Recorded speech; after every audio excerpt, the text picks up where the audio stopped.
Coming up this weekend, the annual Hike to Remember 22 is back, bringing the community together with one shared mission: saving lives. This hike honors those lost to suicide while supporting veterans, first responders, and really anyone struggling in silence. And joining us now is the organizer and Marine Matt Gordon to talk more about it. Thanks so much for being here. Thank you for having me.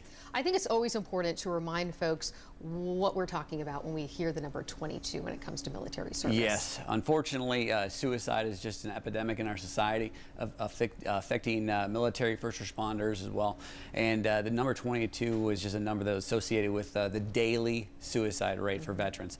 And that number has just perpetually gotten worse. So we want to mobilize our community and bring everyone together to make a positive impact. So that's the goal. And I don't know if you want to share any of your personal experiences while you were in the service or people you saw struggling and why you think the number is so high. Yeah, I served over in Afghanistan. I served for 14 years in the Marine Corps, and we saw cracks. A lot of people think it's always associated with combat, but financial stresses, relationship problems, isolation, and just where our society is. So this is an opportunity to mobilize people. We see it throughout all ranks, regardless of age, and we just want to bring everybody out. That's why it's open to the public. We invite first responders, veterans, military, currently active duty National Guard members, everybody and their families to come out and enjoy this. We use food to do that. We'll bring out some coffee, bagels, and donuts in the morning, and then we'll step off on a hike to really bond and bring carrying the burden with a new meaning. So literally carrying the burden, we're going to have weights out there where people can do backpacks or whatever they want to do, and they can actually hike this trail. It's 4.5 miles, and it's a way to model carrying the burden of others, going out with somebody, being beside them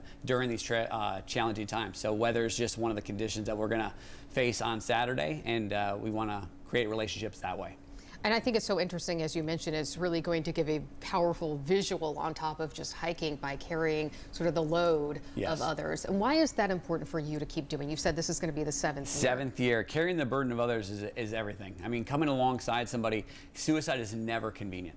It's one of those conversations that you never want to hear, but it's going to come. And by mobilizing our community early and giving them suicide prevention techniques, we're going to be able to really make a positive impact throughout 2026. So getting the community out there, understand that there are resources. We're going to have several nonprofits out there talking about what they do and how they can get involved throughout the rest of the year, as well as what Quest Legacy is doing to strengthen our community through these actionable methods. And is that who's going to benefit from the... Yep, Quest Legacy is based right here in East Tennessee. The Quest Movement's our nonprofit arm, and we raise money for suicide prevention trainings throughout the school districts, for law enforcement, for first responders. We go on site and we provide crisis intervention and suicide prevention trainings.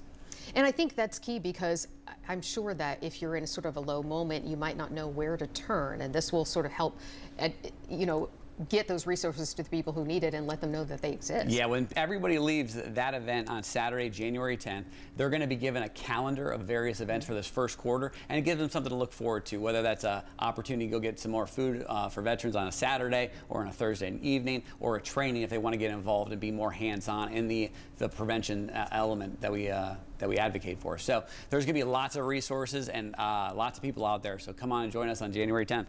Well, we need to let people know exactly how to do that. Do they need to sign up ahead of time? When is it going to be? We would like people to sign up at questlegacy.com/donate. They'll actually see a banner there that they can get a ticket, but also they can just show up, and it's at Nixon's Deli at 7:30 in the morning on January 10th. So that's Cedar Bluff, that's North Peters Road and Kingston Pike. They can come out and join us. We'll be there for about an hour and 15 minutes having food, coffee and bagels and donuts, and then we step off at a little after 9 o'clock. We're going to have Beard and JROTC program out there. They're going to be presenting the colors. We'll have the national anthem sung, and then we'll go for a 4.5 mile walk, which will take about just an hour and a half. We'll be back, and then Nixon's Deli is providing lunch for everybody that participates. A great and impactful event coming up this weekend. Thank you so much for stopping by to talk about it. We appreciate it.